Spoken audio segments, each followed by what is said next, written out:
90,000 जंगी कैदियों को वापस लाया, उस मुल्क को इस मुल्क को यहाँ तक पहुँचा दिया कि उसको गद्दार कहा जा रहा है। उस शख्स को जिसने मुल्क को यहाँ तक पहुँचा दिया, उस शख्स को गद्दार कहा जा रहा है। फिर नवाज शरीफ साहब ने कहा कि कश्मीर में कारगिल की जंग भारत के पेट में छुरा घोंपने के मुतरादिफ, यानी पाकिस्तान ने भारत के साथ ये जंग करके अच्छा नहीं किया था, ये कह रहे हैं।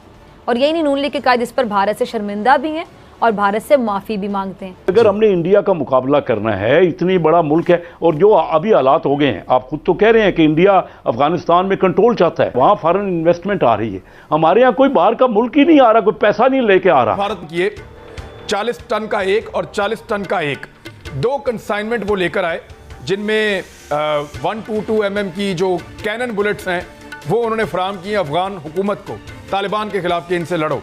तो ये एक रियलिटी के तौर पे वो सामने आ रहे हैं।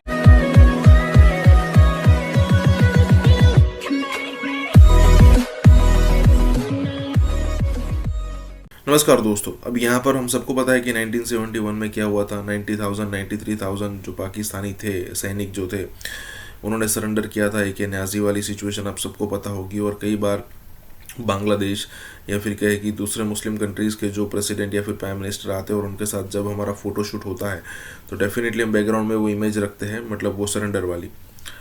अब बात दरअसल यहाँ पर यह है कि पाकिस्तान के अंदर ये चीज़ें चलती रहती है। जैसे कि बिलावल भुट्टो के दादाजी जो थे, नाना जी जो थे, उस समय पर वो प्राइम मिनिस्टर थे जब 1971 हुआ था। हमने 93,000 सैनिक पकड़ कर रखे थे। हम जो चाहे वो बार्गेनिंग कर सकते थे, कश्मीर छुड़वा सकते थे। लेकिन अब पता नहीं हमारी इंदिरा गांधी को उस टाइप के वर्ड्स कहने चाहिए फिर नहीं कहने चाहिए, लेकिन वो बार्गेनिंग अच्छा करके चला गया जो भुट्टो था वो, और उसने यहाँ पर 93,000 सैनिक अपने ले लिए। अब वो 93,000 सैनिक के बदले हम कुछ भी कर सकते थे, लेकिन वो उसी भुट्टो को पाकिस्तान के अंदर जो है वो गद्दार कहा जा रहा है। और यहाँ पर यही बात हो रही है। तो इसी के साथ ही वीडियो शुरू करते हैं। शहरी रिमान ने भुट्टो साहब की खिदमात गिनवाई और खिदमात गिनवाने के बाद सवाल किया कि क्या ऐसे होते हैं गद्दार कि जिस शख्स ने 90,000 जंगी कैदियों को वापस लाया, उस मुल्क को इस मुल्क को यहाँ तक पहुँचा दिया कि उसको गद्दार कहा जा रहा है। उस शख्स को जिसने मुल्क को यहाँ तक पहुँचा दिया, उस शख्स को गद्दार कहा जा रहा है। पाकिस्तान की सियासी तारीख में बड़े तल्ख वाक़यात हुए हैं। इस ऐवान में वो जमातें बैठी हैं जिन्होंने मोहसिन पाकिस्तान, कायद आज़म को काफिर पाकिस्तान कहा। कायद आज़म को काफिर कहने वाले भी ऐवान में खड़े होकर माफ़ी मांगे। अब ये बात दुरुस्त है, ठीक है कि सियासत की किताब तल्ख हकीकतों से भरी पड़ी है, इसमें कोई शक नहीं है, ये बात हकीकत है। कि कायद क्या कहते हैं कि भारत और पाकिस्तान का कल्चर एक है, दोनों मुल्कों की एक ही सकाफत है। यानी नवाज शरीफ साहब तो भारत और पाकिस्तान को एक बताना चाहते थे। फिर नवाज शरीफ साहब ने कहा कि कश्मीर में कारगिल की जंग भारत के पेट में छुरा घोंपने के मुतरादिफ, यानी पाकिस्तान ने भारत के साथ ये जंग करके अच्छा नहीं किया था, ये कह रहे हैं। और यही नहीं, नून लीग के कायद इस पर भारत से शर्मिंदा भी हैं और भारत से माफ़ी भी मांगते हैं। और इमरान खान साहब भी ये कहते रहे कि मुखालिफिन की वजह से जमाइमा का पाकिस्तान में रहना मुश्किल हो गया था, इसीलिए उन्होंने जमाइमा को इंग्लैंड भिजवा दिया और इसी वजह से उनकी शादी भी नहीं चल सकी। अब आज़ाद कश्मीर की मुहिम में नून लीग इमरान खान पर कश्मीर का सौदा करने का इल्ज़ाम लगाती है। अब ये भी एक किस्म का गद्दारी का इल्ज़ाम हुआ ना। फिर भारत ने हथियार फराहम किए 40 टन का एक और 40 टन का एक, 2 कंसाइनमेंट वो लेकर आए, जिनमें 122 mm की जो कैनन बुलेट्स हैं वो उन्होंने फराहम किए अफगान हुकूमत को, तालिबान के खिलाफ कि इनसे लड़ो। तो ये एक रियलिटी के तौर पे वो सामने आ रहे हैं। पाकिस्तान की स्ट्रेटजी क्या होनी चाहिए इस वक्त? जी, मैं तो पहले दिन से ये कह रहा हूँ कि अगर हमने इंडिया का मुकाबला करना है, इतनी बड़ा मुल्क है और जो अभी हालात हो गए हैं, आप खुद तो कह रहे हैं कि इंडिया अफगानिस्तान में कंट्रोल चाहता है और उसने एनेक्स कर लिया है कश्मीर को। और हम सब मामला देखिए इस तरह हल नहीं होंगे जब प्राइम मिनिस्टर साहब सिर्फ ये कह रहे हैं हम तब इंडिया के साथ बैठेंगे जब वो ये वापस ले गए इकदाम। भाई वो वापस लेने के लिए बात ही नहीं है, आप क्यों ऐसी बातें कर रहे हैं? हम क्या करें? हम अपना नुकसान कर रहे हैं। इस वक्त भी जो हम ट्रेड भी इंडिया से, मैं एज अ बिजनेसमैन आपको बड़े अथॉरिटी से कह रहा हूं कि हम नुकसान कर रहे हैं। नुकसान उनको नहीं हो रहा इंडिया को कि आप ट्रेड बंद कर देंगे, आप उनके साथ बैठेंगे नहीं। और मेरे दोस्त सर, ये तो बड़ी अच्छी आपने बात की। देखिए मैं कहता साहब आप ही से सर देखें जी, आपने बड़ा अच्छा पॉइंट आउट किया है।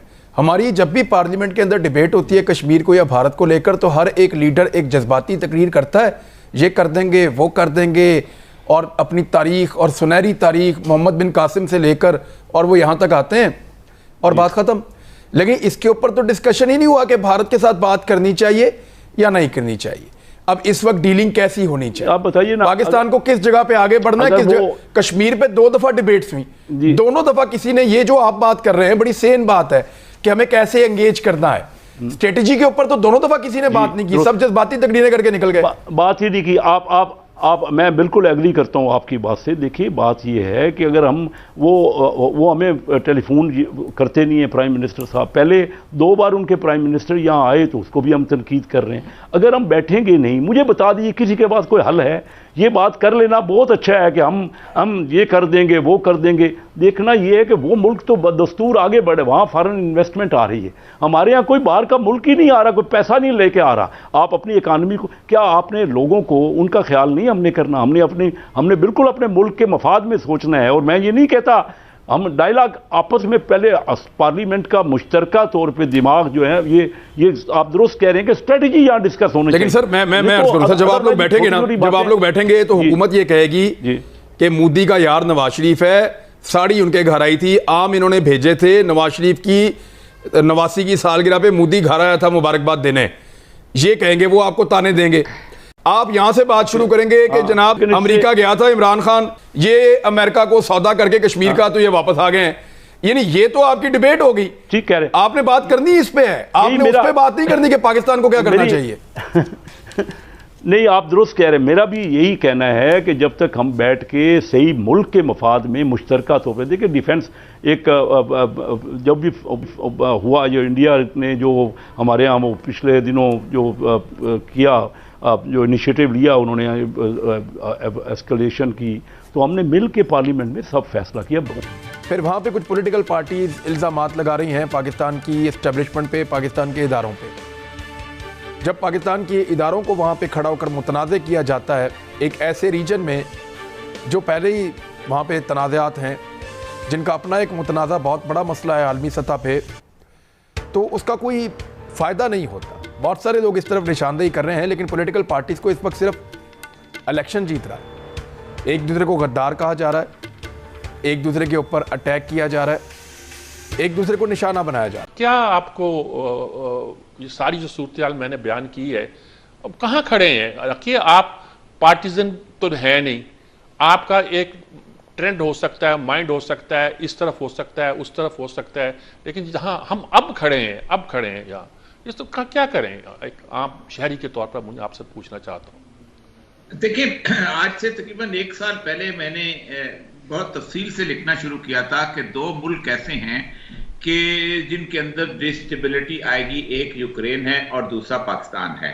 और दोनों की बुनियादी वजह यह है कि 2019 दिसंबर में जब कंटेनमेंट ऑफ चाइना की पेंटागन पॉलिसी आई है और 4 जो मुल्कों का ग्रुप बना क्वाड, तो उनको अंदाजा हो गया कि अब हम सेकंड प्लान पे काम करें। इस सेकंड प्लान में न सिर्फ पाकिस्तान और इंडिया बल्कि श्रीलंका में भी ये बात शुरू हो गई कि हम भी उस लाइन के अंदर हैं। और आज से 2-2.5 साल पहले उन्होंने कहा था कि वो चाहते ये हैं कि श्रीलंका का जो एडम्स ब्रिज है वो इंडिया का ब्रिज इकट्ठा किया जाए, और उसके साथ साथ सबसे इंपॉर्टेंट चीज यह है कि हबन तोता की जो बंदरगाह चीन को दी गई थी वो वापस ले ली जाए। और ये सारा प्लान का था, जिसके अंदर उन्होंने वहां कर लिया कामयाबी से। और आज जो वहां प्राइम मिनिस्टर आया है वो प्रो इंडिया आया है। आज जिस प्राइम मिनिस्टर को उन्होंने लाए हैं वो इंडिया खुद लेके आया है, क्योंकि इंडिया ने, चाइना ने वहां $500 बिलियन दिए, इंडिया ने वहां $1 बिलियन दिया है, और वहां वो खास तौर पे स्टेबल हो गए। अब इसका मतलब यह है कि 2 मुल्क श्रीलंका से आउट हो गए, एक वहां से पाकिस्तान आउट हो गया और दूसरा वहां से चीन आउट हो गया। अच्छा, दूसरी बात यह थी कि वहां पर यूक्रेन के अंदर 2014 में जब ग्रीन रेवोल्यूशन आया है तो रूस ने फौरन क्रीमिया पे कब्जा कर लिया था ताकि कुछ ना कुछ रास्ता तो हमें मिले, लेकिन उसके बावजूद भी उसके खौफ मुसल्लत किया गया कि यहाँ पर यूक्रेन के अंदर हम नेटो में शामिल करेंगे और यहाँ न्यूक्लियर वॉरहेड लगाएंगे, और अब वहां रूस आ गया है और वो मामला भी खत्म। तो अब हम क्या, अब हम उस चुंगल में फंस गए हैं? हमारा मामला भी वही है। आपने सुना ही होगा एक चाइनीज मोबाइल फोन कंपनी का, पता नहीं कौन सी कंपनी है, मैं नाम भूल गया उसका, उस कंपनी का कर दिया। तो ऐसी बात नहीं है, $1.25 अरब का उनके एसेट्स भी हमने फ्रीज कर दिए, उनके ऐप भी। बीच बीच में चाइनीज को मैं बता रहा हूँ डोज मिलती रहनी चाहिए हल्की हल्की सी। तो उनको पता लगेगा कि बैटिंग हम भी करेंगे, कभी कभी चाइनीज करेंगे, कभी कभी हम भी करेंगे। चाइनीज की आदत क्या है किसी भी रिलेशनशिप में, कि सिर्फ बैटिंग चाइनीज करेंगे, बाकी साइड फील्डिंग करेगी चाइनीज। तो हमने चाइनीज को बता दिया। तो बीच बीच में चाइनीज की, हम लोग जो एक्यूपंचर करते हैं ना, चाइनीज सुइयां चुभा के जो इलाज करते हैं एक्यूपंचर, तो हम लोग भी आर्ग्यू चाइनीज के साथ एक्यूपंचर करते रहते हैं बीच बीच में। चाइनीज को उनकी औकात याद दिलाना बीच बीच में, कि उनकी औकात का एहसास दिलाना, और हमारी औकात का एहसास उनको दिलाना कि this is India you are dealing with. जब तक दोस्ती है, जब तक दोस्ती है, नहीं है तो फिर तुम्हें बहुत कष्ट पहुंचेगा, दुख होगा, तुम्हें दर्द भी होगा। And we can inflict pain on the Chinese. There are many ways. Pain मतलब ये नहीं कि आपने आर्टिलरी का शेल फायर करा और 10 चाइनीज फौजी मार दिए, नहीं। There are 100 ways of inflicting pain, जिसमें चाइना चीख उठेगा। चाइना की अगले 3-4 साल में इंटायर एप्पल की मैन्युफैक्चरिंग फैसिलिटी, मैं आपको बता रहा हूं, इंडिया आ जाएगी। देखते हैं फिर। हम एक वाहिद मुल्क है जिसने 40 हरक्यूलिस जहाज भर के 8, जिसमें दवाई, खाना पीना, जरूरियात जिंदगी, वो यूक्रेन भेजा। ना हमने बम भेजा, ना बारूद भेजी, ना तोप भेजा, ना सिपाही भेजा, ना ही माइन भेजी। And we have always maintain one status, we are for unilateral ceasefire, because लोग का मरना रुकना चाहिए। Americans try to push us. आपको याद होगा यूके ने पुश करने की कोशिश की, फ्रांस कुछ बोला नहीं, जर्मनी ने की, then they backed out. Then eventually the world got to know, Germany ने भी एक प्रेस रिलीज इशू किया था, we cannot dictate policy terms to India। ये बोरिस जॉनसन साहब भी कह गए, ये फ्रांस से तो खैर बोला ही नहीं, ओलाफ साहब ने भी ये कहा। और यूरोपियन यूनियन की प्रेसिडेंट यहाँ आती है अपना ट्रेड डील करने के लिए, और बोरिस जॉनसन साहब ये कहते हैं भाई दिवाली से पहले ये ट्रेड डील कर लो, because that is the emergence of India on a world stage where we say we will determine our policy which is in the interest of people। ये पहले इंडिया नहीं करता था, ऐसी चीजों को थोड़ा अवॉइड करता था। Credit goes to prime minister Modi and doctor Jaishankar for having this, getting this impossible make it possible. और कोविड में हमने सबकी मदद की। आज भी हम कह रहे हैं रशिया यूक्रेन कॉन्फ्लिक्ट में आरजू जी, दुनिया में 30% वीट की शॉर्टेज हुई है, क्योंकि दुनिया का 30% वीट जाता था रशिया यूक्रेन से।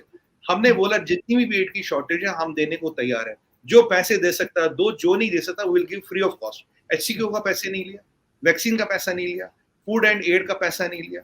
So we have always stepped up to the occasion as a responsible power। Afghanistan में भी हमने भेजा वीट, जो पाकिस्तान ने काफी दिन तक रोके रखा। आपका प्रॉब्लम तो करप्शन है। आपका प्रॉब्लम तो इस वक्त $11 बिलियन आपके रिजर्व है सारे, वो उनमें से $1.5 बिलियन आपका अपना, बाकी सारा तो लोगों का, सऊदी और चाइना का। वो उसमें आपके पास तो सिर्फ 1 महीना बचा है कुछ ना कुछ करने में। इमरान खान साहब ने, उनके पास कौन सी जादू की छड़ी आती है, वो हर चीज ठीक कर लेंगे दोबारा। बल्कि इमरान खान सिर्फ 1 महीना बचे, 1 महीना 1.5, मुझे 2 महीने पहले मैंने देखा था, लेकिन अब तो 1.5 रह गया। आप मुझे ये बताएं, हालात इतने खराब हैं, क्या वजह थी जो बात स्काइप पर, फोन पे नहीं हो सकती थी? नवाज शरीफ साहब ने सारे लोगों को बुलाया वहां पे, कौन सी ऐसी बात? सबसे बड़ा मसला मैं बता रहा हूं आपका, इस वक्त क्राइसिस आ रहा है, आपका मुआशी इशू है, इकोनॉमिकल प्रॉब्लम्स है। वो खुद परेशान हो गए हैं कि हमने इस चीज को किस तरह हैंडल करना है। पेट्रोल की कीमत जो पास ऑन नहीं हो रही, उसकी वजह से आपकी हर चीज रुकी पड़ी है। IMF भी उसकी वजह से रुका पड़ा, और जो दो बाहर के लोग आपको पैसा देना चाहते हैं, वो भी कहते हैं IMF की शराइत मांग आप एक्सेप्ट करोगे फिर हम आगे चलेंगे। अस्सलाम वालेकुम। मेरा ताल्लुक पाकिस्तान के ज़ेर इंतज़ामिया जम्मू कश्मीर से है। पाकिस्तान के ज़ेर इंतज़ामिया जम्मू कश्मीर की पुलिस ने, यहाँ की गवर्नमेंट्स ने और यहाँ की अदालतों ने इंसाफ फराहम नहीं किया। तो इसलिए जो है मैं आज अपने इस वीडियो पैगाम में prime minister of India Modi ji से ये अपील करना चाहती हूँ कि वो हमें हमारी रियासत में आने की इजाज़त दें। मेरे बच्चों की जानों को खतरा है। क्योंकि मारिया ताहिर को ना सिर्फ ये कि इंसाफ नहीं मिल रहा, बल्कि मारिया ताहिर की जान को खतरा है। दूसरी जानिब बैनुल अक़वामी क्रेडिट रेटिंग एजेंसी फिच ने पाकिस्तान की मईशत के लिए खतरे की घंटी बजा दी है। जो जारी की गई इनकी रिपोर्ट, इसमें कहा गया है कि सियासी अदम इस्तेहकाम के बायस जो मुल्क की मईशत है वो मुतासिर हो सकती है, और रवा साल जारी खातों का खसारा 4 से बढ़कर 5% हो सकता है। पिंडी से जो मिनिस्टर है, एक उन्होंने फेडरल मिनिस्टर, उन्होंने कल स्पीच इतनी गलत की है, उन्होंने ओपनली कहा है कि दहशतगर्दी भी होगी, हम तखरीबकारी भी होगी। तहरीक इंसाफ के लोग अदलिया और फौज के खिलाफ मुहिम चला रहे हैं। मारिया ताहिर मोदी जी से अपील कर रही हैं, वो कह रही हैं कि उनकी जान को यहां अब खतरा है, और वो यूनियन टेरिटरी जम्मू कश्मीर में आना चाहती हैं अपनी पनाह।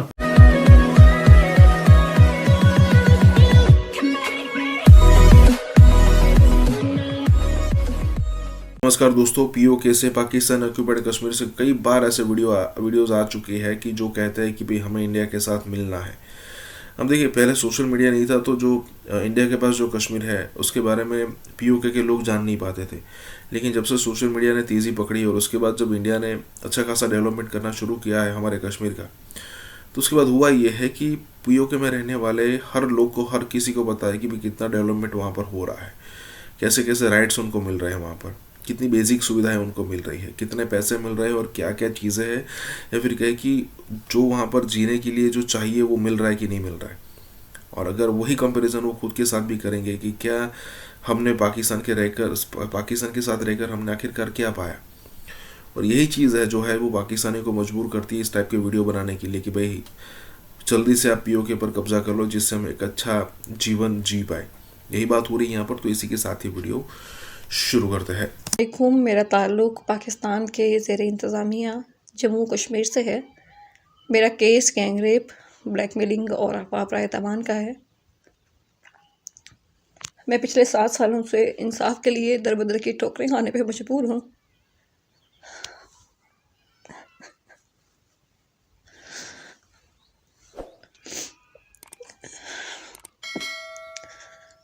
मुझे जो है पाकिस्तान के ज़ेर इंतज़ामिया जम्मू कश्मीर की पुलिस ने, यहाँ की गवर्नमेंट्स ने और यहाँ की अदालतों ने इंसाफ फराहम नहीं किया। तो इसलिए जो है मैं आज अपने इस वीडियो पैगाम में prime minister of India Modi ji से ये अपील करना चाहती हूँ कि वो हमें हमारी रियासत में आने की इजाज़त दें। मेरे बच्चों की जानों को ख़तरा है। पाकिस्तान के ज़ेर इंतज़ामिया जम्मू कश्मीर पुलिस और यहाँ का साबिक़ सीनियर वज़ीर चौधरी तारिक फ़ारूक किसी भी वक्त मुझे, मेरे बच्चों और मेरे शोहर को कत्ल कर देंगे। तो इसलिए मैं prime minister of India Modi ji से ये कहना चाहती हूँ कि वो जो है हमें हमारी रियासत में आने की इजाज़त दें, हमें प्रोटेक्शन दें।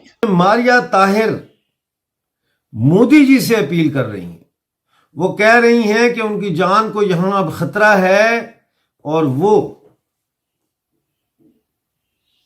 यूनियन टेरिटरी जम्मू कश्मीर में आना चाहती हैं अपनी पनाह के लिए, अपने बच्चों की और अपने खामद की और अपनी हिफाजत के लिए।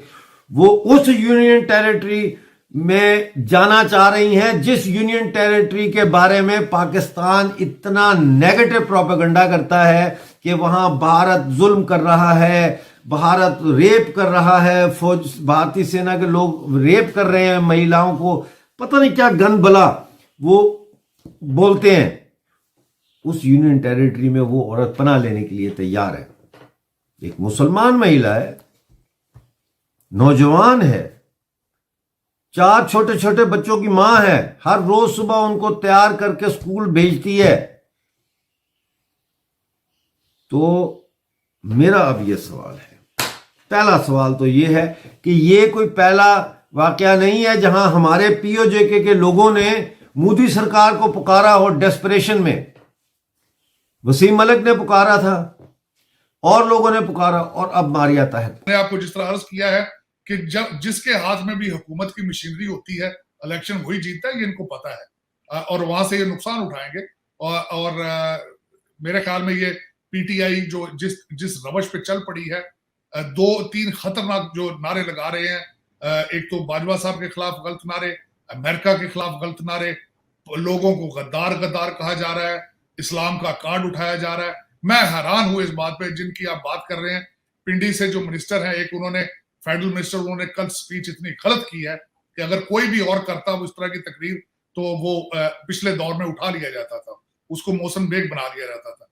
उन्होंने ओपनली कहा है कि दहशतगर्दी भी होगी, हम तखरीबकारी भी होगी, और उन्होंने आखिर में कहा कि मैं निकलूंगा और मैं अपना नामूसे रसालत के नाम पर निकलूं। मैं हैरान हो गया था कि ये किस तरह की स्पीच है और किन को धमकियां दी जा रही हैं, कहाँ मैसेज भेजे जा रहे हैं।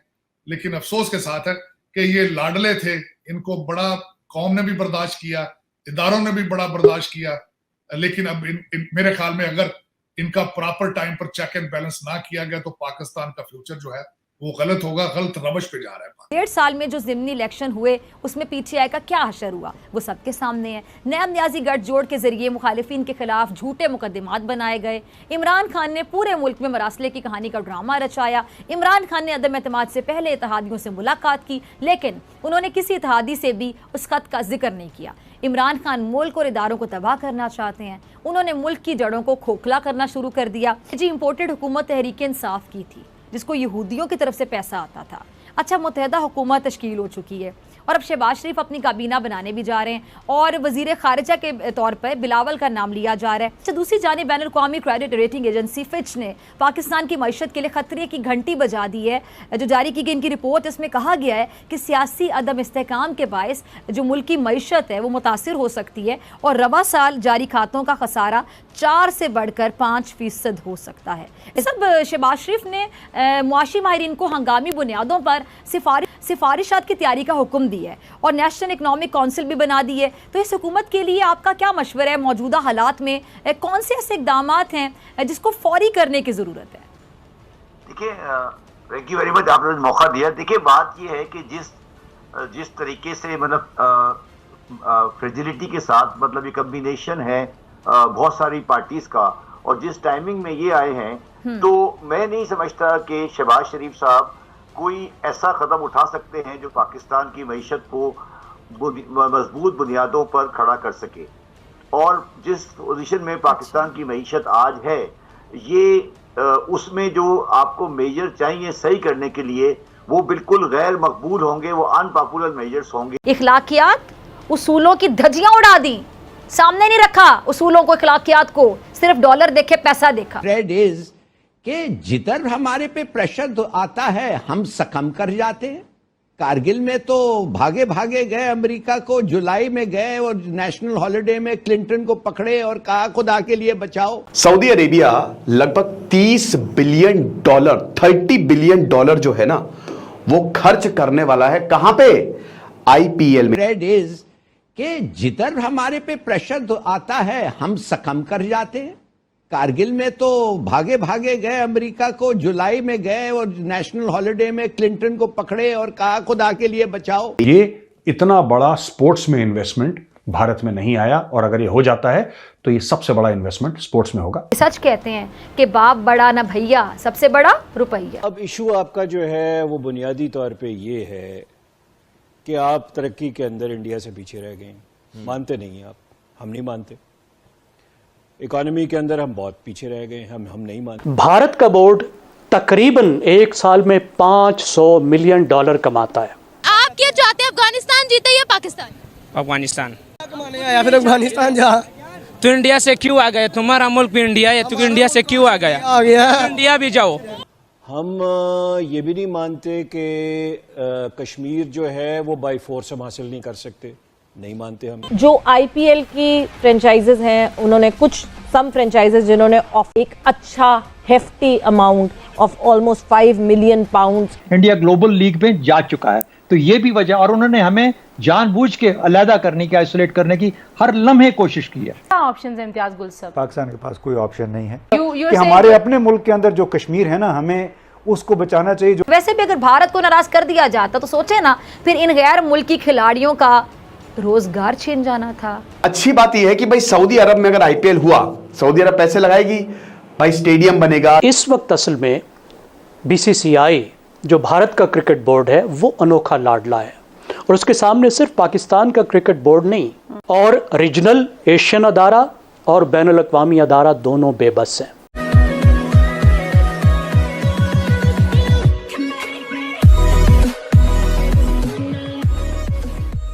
नमस्कार दोस्तों, आप सबको पता होगा कि आईपीएल जो है वो दुनिया की तीसरी या फिर चौथी या फिर पांचवी, मतलब इन 3 स्थानों में से तो एक है ही बड़ी लीग है। सबसे बड़ी लीग जो है उसमें से है इंडियन प्रीमियर लीग। और मतलब वो पाकिस्तानी कहते रहते हैं पीएसएल, लेकिन वो कहते हैं ना कि 2% भी नहीं है आईपीएल के। अब बात ये है कि पिछले दिनों सऊदी की तरफ से एक स्टेटमेंट आया था और उनका कहना ये था कि भाई वो आईपीएल के अंदर एक टीम परचेस करना चाहते हैं। देखिए, जैसे मैंने पहले भी आपको कई बार कह चुका हूँ कि सऊदी और यूएई के अंदर जो ऑयल प्रोडक्शन है ना, वो धीमे धीमे उनको कम करना पड़ेगा, क्योंकि डिमांड ही कम हो रही है और इससे जो उनकी रेवेन्यू जनरेशन हो रही है वो धीरे धीरे और कम हो जाएगी। तब हो ये रहा है कि उनके पास जो पैसा है उनको अब इन्वेस्ट करके उसमें से जो डिविडेंड मिलेगा उससे लाइफस्टाइल मेंटेन करनी पड़ेगी। तो ऊपर से उनको और भी सारी चीज़ें करनी पड़ेगी, जैसे वो टूरिज्म वाली सिचुएशन क्रिएट कर रहे हैं और ख़ास करके इंडियंस को अट्रैक्ट करने के लिए। तो यहाँ पर भी आईपीएल है। अब हम सबको पता है कि $1 बिलियन की इंडस्ट्री है, तो वो भी यहाँ से कमाना चाहते हैं, इसलिए सब कुछ बातें हो रही है। इसी के साथ ही वीडियो शुरू करते हैं। प्रिंस मोहम्मद बिन सलमान वली अहद हैं, सऊदी अरेबिया के प्राइम मिनिस्टर रहे हैं और स्पोर्ट्स के निहायती शौकीन। आपको पता है रोनाल्डो दुनिया भर के लोग ये सऊदी अरब पहुंच रखे हैं। सऊदी अरब के जो क्रिकेट के क्लब्स हैं वो बड़े मशहूर हैं और सऊदी अरब को प्रिंस मोहम्मद बिन सलमान एक मॉडर्न कंट्री बनाना चाहते हैं। आज तक दोस्तों जब लोग सऊदी अरब के बारे में सोचते तो यही था कि अच्छा शरिया कानून लागू है, जो चोरी करेगा हाथ काट देंगे, झूठ बोलेगा जीभ काट देंगे, गलत देखेगा आंखें फोड़ देंगे। अच्छा, और यहाँ पे ज़्यादातर सऊदी अरब जाना जाता था तेल के लिए, और इसलिए जाना जाता था क्योंकि वहाँ पे मक्का और मदीना है। अब तेल हो रहा है ख़त्म दोस्तों, तेल हो रहा है ख़त्म। तो अब ये प्रिंस मोहम्मद बिन सलमान को भली भांति इस बात से ये परिचित हैं। उनको पता है he is an intelligent guy, he is a visionary, he is a smart guy. उनको पता है सऊदी अरब को अगर मैं मुझे फ्यूचर में ले जाना है ना तो मुझे कुछ और करना पड़ेगा। मैं तेल पे डिपेंड नहीं रह सकता, क्योंकि 25-30 साल की और कहानी है तेल की, उसके बाद तेल का तेल निकल जाएगा। उन्होंने भारत के परिप्रेक्ष्य में इस कॉन्टेक्स्ट में क्या बोला है? कुछ समय पहले सऊदी अरब के लोग प्रिंस मोहम्मद बिन सलमान के डायरेक्शन पे उन लोगों ने गवर्नमेंट ऑफ इंडिया से संपर्क करा और बोला साहब जो आपका आईपीएल है ना, आईपीएल को एक होल्डिंग कंपनी में डालो, इसकी वैल्यूएशन हमें समझ में आती है करीब $30 अरब की। आईपीएल की जो वैल्यूएशन है वो हमें समझ में आती है $30 अरब की। आप इसको एक होल्डिंग कंपनी में डालो और उस होल्डिंग कंपनी में $5 अरब दे के उतना परसेंटेज हम आईपीएल का खरीदना चाहते हैं, जो भी उसका परसेंटेज बनेगा वो हम खरीदना चाहते हैं। तो दोस्तों आईपीएल जो है दुनिया की सबसे बड़ी क्रिकेट लीग है, इसमें कोई शक नहीं है। It is much bigger. एक जमाने में हमारे टाइम पे तो एशेज बड़ा बोलते थे, बड़ा हम सुनते थे एशेज का। एशेज कुछ भी नहीं है आईपीएल के सामने, जबकि एशेज जो है वो एक बायलैटरल है इंग्लैंड और ऑस्ट्रेलिया के बीच में, लेकिन IPL has blown away everybody. और आईपीएल इतना बड़ा बन गया है कि सिर्फ क्रिकेट की सबसे बड़ी लीग नहीं, दुनिया में स्पोर्टिंग में अगर आई थिंक टॉप 5 या टॉप 7 लीग्स आती हैं पूरे दुनिया में, जिसमें हर एक स्पोर्ट शामिल है, जिसमें आपका बास्केटबॉल शामिल है, जिसमें आपका फुटबॉल शामिल है, उसमें आई थिंक टॉप 5 या टॉप 7 में आईपीएल जरूर आता होगा। प्रिंस मोहम्मद बिन सलमान कहते हैं 5 अरब का मैं भी स्टेक लूंगा, और यह कहते हैं कि मैं मानता हूं कि करीब 30 अरब का मामला है आईपीएल का, उसमें से 5 अरब का पार्टनरशिप मेरी। तो ये इतना बड़ा स्पोर्ट्स में इन्वेस्टमेंट भारत में नहीं आया, और अगर ये हो जाता है तो ये सबसे बड़ा इन्वेस्टमेंट स्पोर्ट्स में होगा। अफगानी हो? अल्हम्दुलिल्लाह। अफगानी?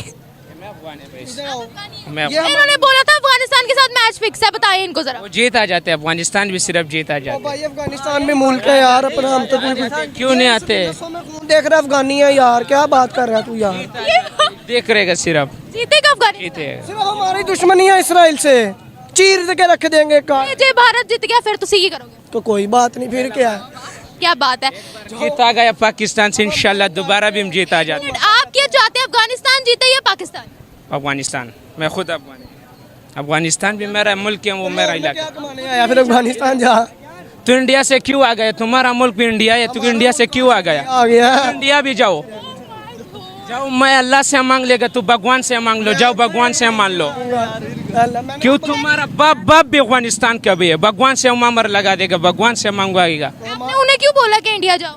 भाई ये खुद अफगानिस्तान के, सारा पठान भी अफगानिस्तान भी है, हम भी अफगानिस्तान का ही है, पठान भी अफगानिस्तान का है। अल्हम्दुलिल्लाह हम भी आप में। क्यों? पाकिस्तान वर्सेस इंडिया जब होता है तो किसको सपोर्ट करते हैं? मैं सपोर्ट कर लेगा सिर्फ अफगानिस्तान का है। जेंटलमैन गेम क्रिकेट कहलाता था, खेल खेल है और खेल को खेल के अंदाज में लेना चाहिए, स्पोर्ट्समैन स्पिरिट पे। शहजाद साहब ने बहुत सी चीज़ें रख दी और फिर ये कहकर कि इंडिया एक और ही लीग खेल रहा है, वो ग्लोबल लीग का हिस्सा बन गया है। तो इसका मतलब ये है कि अगर वो वहाँ पर अपनी मोनोपोली रख रहा है क्रिकेट के अंदर, तो वो उसको खेल को खेल नहीं रहने देगा, वो खेल को में सियासत कर रहा है और सियासत की बुनियाद पर पाकिस्तान को आउट करने की कोशिश कर रहा है क्रिकेट ग्राउंड से। जेंटलमैन होना एक ऐसी चीज़ है जिस पर किसी को मजबूर नहीं किया जा सकता, ये चॉइस है कि कोई जेंटलमैन बने या ना बने। जैसे आपने कहा, इस वक्त असल में बीसीसीआई जो भारत का क्रिकेट बोर्ड है वो अनोखा लाडला है, और उसके सामने सिर्फ पाकिस्तान का क्रिकेट बोर्ड नहीं, तमाम क्रिकेट बोर्ड और रीजनल एशियन अदारा और बैनुल अक़वामी अदारा दोनों बेबस हैं, दोनों कुछ नहीं कर सकते। उसको एक वीटो की ताकत हासिल हो गई है, और उसकी 3 सादा वजूहात हैं। पहली बात है माशी, इस बोर्ड की माशी ताकत। भारत का बोर्ड तकरीबन एक साल में $500 मिलियन कमाता है। इसके बाद की जो 5 बोर्ड्स हैं उन सब की आप कमाई इकट्ठी भी कर लें तो भारत की कमाई के बराबर नहीं बनती। अब इस वजह से सब टीमों को, और ख़ास तौर पर एशियन जो तंजीम है और जो बैनुल अक़वामी तंजीम है ACC और ICC, उसको भारत की बात माननी पड़ती है।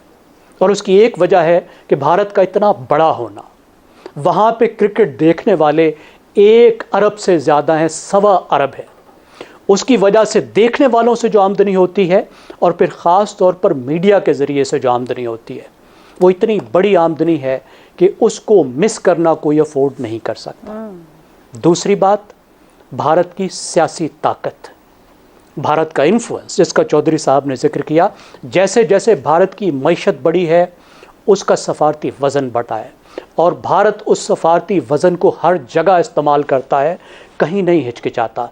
उसने क्रिकेट को ख़ास तौर पर अपनी डिप्लोमेसी के लिए इस्तेमाल किया है और क्रिकेट पर अपना इन्फ्लुएंस डाला है।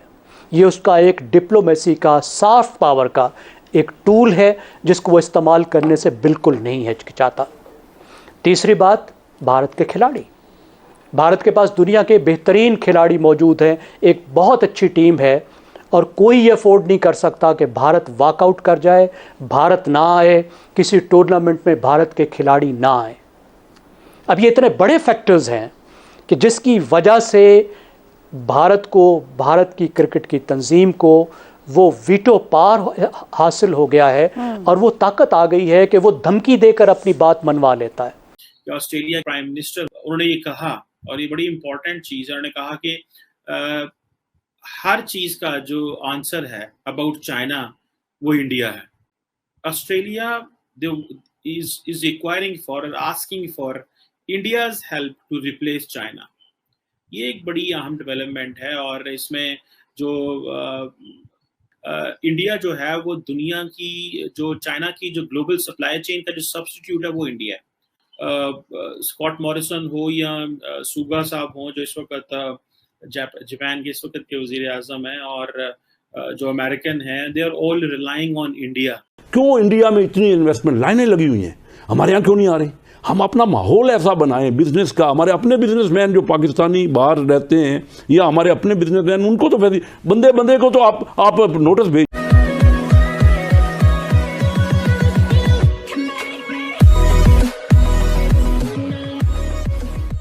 नमस्कार दोस्तों, अब यहाँ पर सिर्फ ऑस्ट्रेलियन पीएम की बात नहीं है, हर जगह की बात है कि जहाँ जहाँ देखो जो लोग हैं जो चाइना से यहाँ पर, चाइना के हिसाब से यहाँ पर डरे हुए हैं, या फिर चाइना ने जिन को शिकार बनाया हुआ है, उन सबको पता है कि भाई उनका सबसे बड़ा सॉल्यूशन भारत ही है।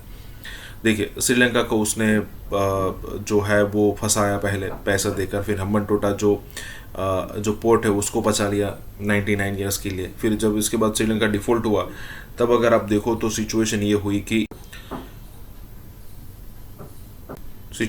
गई कि चाइना ने यहाँ पर हाथ खड़े कर दिए, और उन्होंने कोई मदद करने से मना कर दिया, और ये भी कह दिया कि चाइना यहाँ पर श्रीलंका डिफॉल्ट जो हो रहा है वो हमारे हिसाब से नहीं हो रहा है। हमारे हिसाब से मतलब हमने जो डील की थी वो तो सब कुछ ठीक है, श्रीलंका के अच्छे के लिए थी, वो चला गया। उसके बाद इंडिया ने यहाँ पर 3 से 4 बिलियन डॉलर की मदद करके श्रीलंका को ऊपर लाने की ट्राई की है। तो मतलब कहने का मतलब है कि चाइना की जो ये दादागिरी है उसका सिर्फ और सिर्फ जवाब इंडिया है।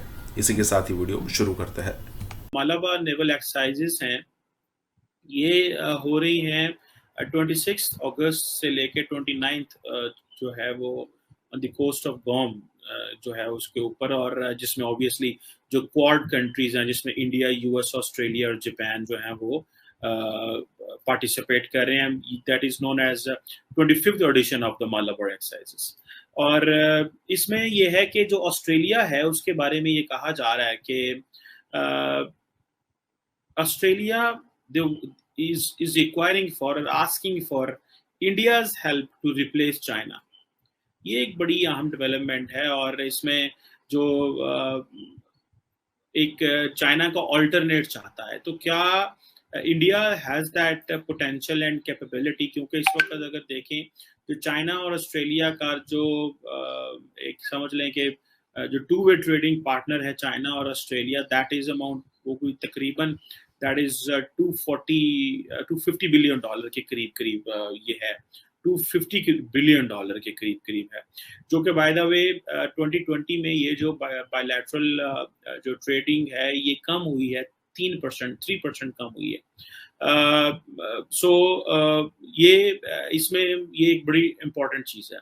उसके साथ साथ अगर देखा जाए तो जो इंडिया और जो ऑस्ट्रेलिया के जो पार्टनरशिप है, जो टू वे ट्रेडिंग पार्टनरशिप है, that is about around $25 billion के करीब है, जो कि that is not a very big number obviously, लेकिन इन दैट सिचुएशन बेसिकली जो ऑस्ट्रेलियंस हैं दे वांटेड कि हमारे जो ताल्लुकात हैं इंडिया के साथ अच्छे हों। अगर आपको याद हो कि ऑस्ट्रेलिया के एक प्राइम मिनिस्टर हुआ करते थे टोनी एबट, और उन्होंने एक बेसिकली फ्री ट्रेड को कॉन्सेप्ट भी इंडिया के साथ जो था वो किया था, बात की थी। और अब जो टोनी एबट थे वो चाहते थे, उन्होंने ये कहा, और ये बड़ी इंपॉर्टेंट चीज़ है, उन्होंने कहा कि हर चीज़ का जो आंसर है अबाउट चाइना वो इंडिया है।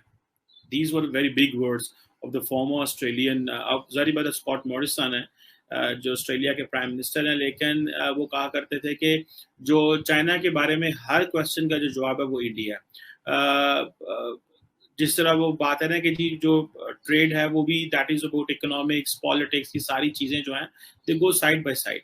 सो उन्होंने ये कहा कि जो टोनी एबट जो थे उन्होंने ये कहा बैक इन 2014 जब ये नरेंद्र मोदी तब इंडिया के प्राइम मिनिस्टर थे, उन्होंने कहा कि India obviously that accounts for a democracy, और इंडिया के अंदर जो स्टील और फार्मास्यूटिकल हैं उसमें ऑलमोस्ट दुनिया पे नंबर 2 पे है इंडिया, और इनकी अपनी सिलिकॉन वैली है।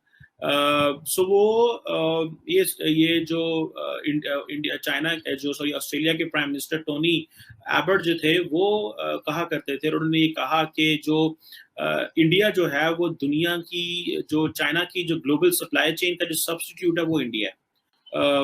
स्कॉट मॉरिसन हो या सुगा साहब हो जो इस वक्त जापान के इस वक्त के वजीर आजम हैं, और जो अमेरिकन हैं, they are all relying on India. India up to 1990 वो उसके यहाँ फॉरेन इन्वेस्टमेंट नहीं आ रही थी। उन्होंने डॉक्टर महबूब हक मेरे बड़े करीबी दोस्त थे और मनमोहन सिंह उस वक्त फाइनेंस मिनिस्टर थे। इंडिया ने क्या किया? इंडिया ने फॉरेन इन्वेस्टमेंट इंडिया ने क्या किया? हम उस वक्त बेहतर जा रहे थे, पाकिस्तान ग्रो कर रहा था। इंडिया ने बाहर के मुल्कों की इन्वेस्टमेंट को उन्होंने इनवाइट किया और सबसे ज़्यादा अट्रैक्शन दी। जो हल ये है, जब तक आपकी प्रोडक्शन नहीं बढ़ेगी, देखिए महंगाई ख़त्म नहीं हो सकती जब तक आपकी प्रोडक्शन इस वक्त आपने इतना मैसिव डिवैल्यू कर दिया। हमारे यहाँ तो पहले दिन से बजाय कि हम IMF के ऊपर इतना जोर देते, हमें तो अपने पाकिस्तानियों को जो बाहर हैं उनको इतना फैसिलिटेट आज शुरू किए ना, अभी जाके इंडस्ट्रियल जोन, क्योंकि अब इमरान खान साहब प्राइम मिनिस्टर थे, उनका जज्बात तो थे, उनको कोई वो बैकग्राउंड उनका नहीं है, इकोनॉमिक विजन नहीं है, तो उन्होंने क्या किया कि नैब को लगा दिया। भाई अकाउंटेबिलिटी पे है। अब नैब की वजह से कोई बाहर वाला यहाँ आता ही नहीं है, कोई यहाँ का कारोबारी भी कारोबार नहीं करना चाहता। आप पगड़ियाँ उछालेंगे तो अब सबसे ज़्यादा जब तक हमारी प्रोडक्शन नहीं बढ़ेगी, वो कैसे बढ़ेगी? कि हम फैसिलिटेट करें बाहर की इन्वेस्टमेंट को। क्यों इंडिया में इतनी इन्वेस्टमेंट लाइनें लगी हुई हैं, हमारे यहाँ क्यों नहीं आ रही? हम अपना माहौल ऐसा बनाएं बिजनेस का। हमारे अपने बिजनेसमैन जो पाकिस्तानी बाहर रहते हैं या हमारे अपने बिजनेसमैन, उनको तो बंदे को तो आप नोटिस भेज रहे हैं। हर बंदा परेशान है, उसको महीने में 10 नोटिस आते, हर किसी को पकड़ धकड़ लगाई। तो कन्वेंशनल फोर्सेस में इंडिया को तकरीबन 3 गुना ज्यादा बर्तरी हासिल है। एयरफोर्स में भी इसी तरह उनको गालिबन मेरे ख्याल 4 या 5 गुना बर्तरी हासिल है। अब पाकिस्तान डरा हुआ है, आपने रिएक्शन टाइम कम कर दिया। कबल इसके कि दुश्मन यानी हम पाकिस्तान की इंटेलिजेंस को पता लगे कि आप जंग के लिए तैयार हैं या आप आ रहे हैं, वो रिएक्शन टाइम आपने कम किया, और अब आप बॉर्डर के इतना करीब हैं कि जिस दिन आपको कहा आप चंद घंटों में बॉर्डर पे पहुंच जाएं। चाइना को, पाकिस्तान को कि भाई ये गलती ना करना है इधर आने की।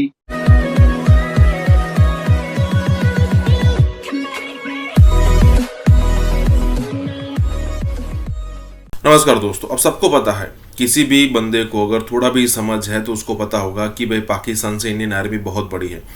चाहे हथियारों के मामले में हो, चाहे सैनिकों के मामले में हो, चाहे टैंक्स के मामले में हो, चाहे जो भी चीज़ों की अगर आप बात करो तो। ऊपर से इंडिया के रिलेशंस भी इंटरनेशनल जो दूसरे कंट्रीज़ है या फिर इंटरनेशनली अगर आप कहो तो बहुत अच्छे हैं कंपेयर टू पाकिस्तान। लेकिन फिर भी पता नहीं क्यों पाकिस्तान को हर समय एक चुल रहती है कि भाई जैसे कि 1947 में हुआ, उसके बाद 65 में हुआ, उसके बाद 71 में, उसके बाद कारगिल में, पता नहीं क्यों उनको चुल ये मस्ती रहती। पता है उनको कि इंडियन आर्मी 3 से 5 गुना बड़ी है, आर्मी के साथ साथ नेवी और एयरफोर्स भी बहुत बड़ी है, तो फिर हम आखिरकार कर क्या सकते हैं। तो कहने का मतलब ये है कि इतनी सारी चीज़ें पता होने के बावजूद भी इंडिया से बार बार पंगा लेना है। अब वो ऐसा नहीं कर सकते कि भाई ठीक है इंडिया के साथ रिलेशन मेंटेन करने के लिए जिहाद बिहाद छोड़ दे। मतलब कोई दुनिया में भी कोई उनका ऐसा नहीं कहता कि भाई ज़रा ये चीज़ें आप छोड़ दो, इंसान बन जाओ। इसी के साथ ही वीडियो शुरू करते हैं कि क्या इंडियन आर्मी के का बहुत ज्यादा कॉन्फिडेंस आ गया मोदी के दौर में कि वो समझते हैं कि हम पाकिस्तान को स्ट्राइक कर सकते हैं हमेशा, और ये इसको आप किस तरह स्ट्रैटेजी को देख रहे हैं? हमारी और इंडिया का अगर फोर्सेस का कंपैरिजन करें तो कन्वेंशनल फोर्सेस में इंडिया को तकरीबन 3 गुना ज्यादा बढ़तरी हासिल है, और हमारी एयरफोर्स में भी इसी तरह उनको गालिबन मेरा ख्याल है 4 या 5 गुना बढ़तरी हासिल है। अब जब बढ़तरी हासिल है तो वो दंदनाता फिरेगा। डिटरेंस का मतलब ये है कि आपने दूसरे को रोक दिया कि मुझे मत मारना, डिटर कर दिया। अब पाकिस्तान डरा हुआ है, डिटरेंस तो मौजूद है कि आप डर के पहले ही ना करें, लेकिन अगर आप करें तो फिर हम आपको कुछ ना कुछ सजा देंगे, क्योंकि हमने ऐसी फोर्स रखी है जो आपसे सुपीरियर, और हम तो आपका इलाका कैप्चर कर लेंगे। ये उनकी सोच है कि चाइना को एक मैसेज चला जाए कि अगर आपने हमला किया तो हमने बड़ी एक मजबूत फोर्स डिफेंस में भी रखी हुई है, डिफेंस में भी मजबूत फोर्स रखी हुई है, और उसके साथ आर्मी लेवल पे हमने बड़े रिजर्व रखे हुए हैं, स्ट्रॉन्ग किस्म के। और ये जो रिजर्व हैं ये हमारी स्ट्राइक कोर्स के अलावा है। चाइना के सामने एक स्ट्राइक कोर रखते थे, अब 2 रख ली, और उन स्ट्राइक कोर के अलावा हमने क्रिएट कर दिए हैं रिजर्व। यानी दूसरे लफ्जों में आपने डिफेंसिव कैपेबिलिटी, स्ट्रेंथ बढ़ा के ट्रुप की अपनी बेहतर कर ली है, काफी बेहतर कर ली है। और यही वो मैसेज अखबार के जरिए दे रहे हैं चाइना को, पाकिस्तान को, कि भाई ये गलती ना करना है इधर आने की, ये डिटरेंस मौजूद है, हम आपको डिटर कर रहे हैं, हम आपको पहले से डरा रहे हैं, अगर आप आए तो हमने ये रखा हुआ। तो रिएक्शन टाइम को कट किया जाए, उसका तरीकाकार ये उन्होंने किया कि बड़ी छावनियां बनाने की बजाय छोटे बैटल ग्रुप तैयार किए, और छोटी छावनियां बॉर्डर के साथ साथ उनको अकोमोडेट करने के लिए छोटे छोटे आप कह लीजिए कि विलेज साइज की चीजें बनानी शुरू कर दी। अब वो उसको बनाते हुए वक्त लगना था, वो अब बन गई, बैटल ग्रुप भी बन गए।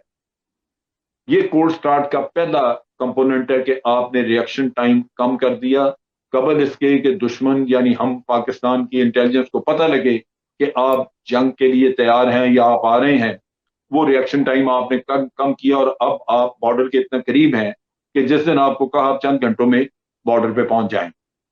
डिटर कर रहे हैं, आपको समझा रहे हैं कि आप ये ना समझें कि हमने चाइना की तरफ ट्रुप ज्यादा मूव कर दिए हैं तो यहाँ पे हम कमजोर हैं, लिहाजा आपको टेम्पटेशन हो कि आप हमला कर दें और आप कैप्चर करें हमारी टेरिटरी।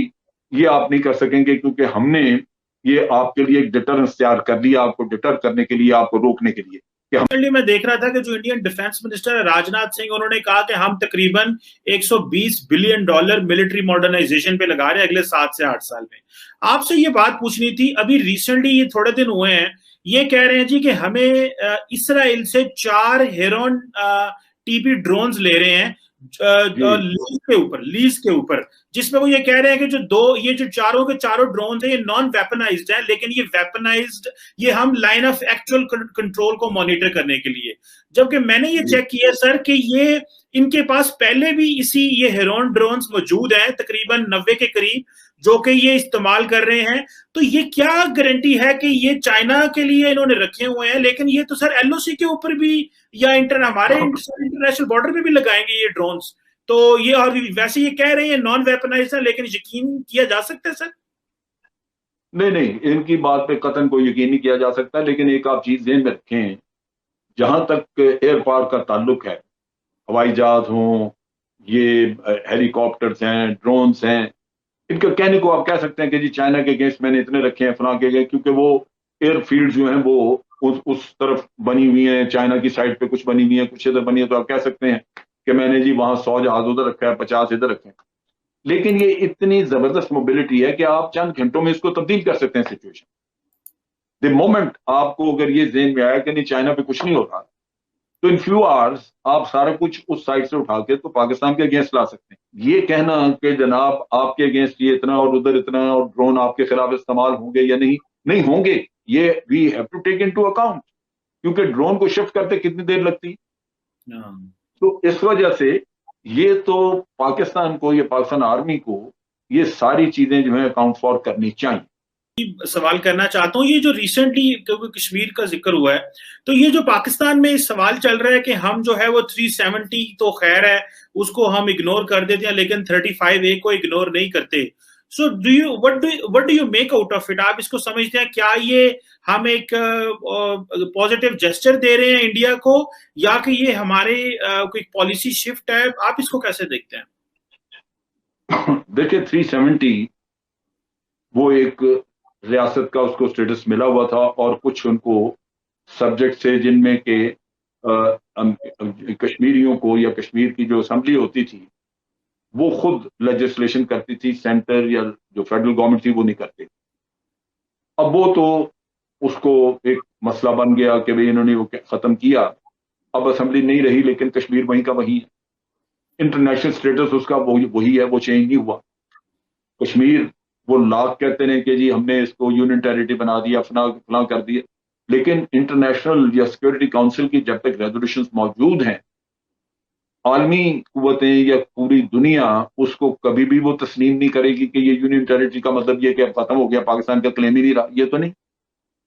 फर्क ये है कि अब अगर ये मसला हल होता है और वहां पे आपको मिसाल के तौर पे वो यूनियन टेरिटरी भी है, कुछ भी है, अगर कल को ये कहा जाता है कि जनाब इसमें प्लेबिसाइड कराया जाएगा तो वो उधर भी कराना पड़ेगा।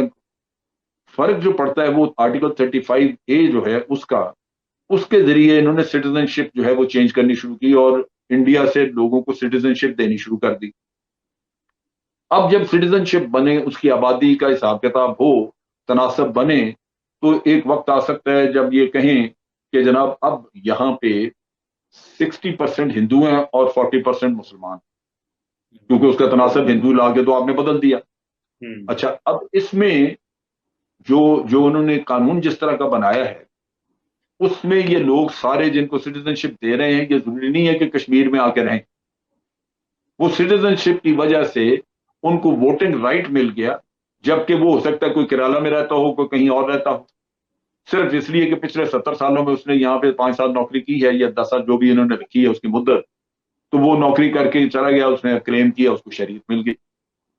अब वो वोट आके यहाँ डालेगा और वोट डालेगा बीजेपी को, तो कुछ अर्से के बाद ये होगा कि यहाँ मुसलमान के पास हुकूमत आएगी नहीं कभी। और जब प्लेबिसाइड होगा, कभी अगर होता भी है, और हो सकता है कि इंडिया उस वक्त कहे जब आबादी का तनासब इस तरह बदल गया, तो वो आपको कहे कि जी आप करा लें प्लेबिसाइड, और आप प्लेबिसाइड कराएं तो जो तनासब जिस तरह का है उसके मुताबिक वो चला जाएगा।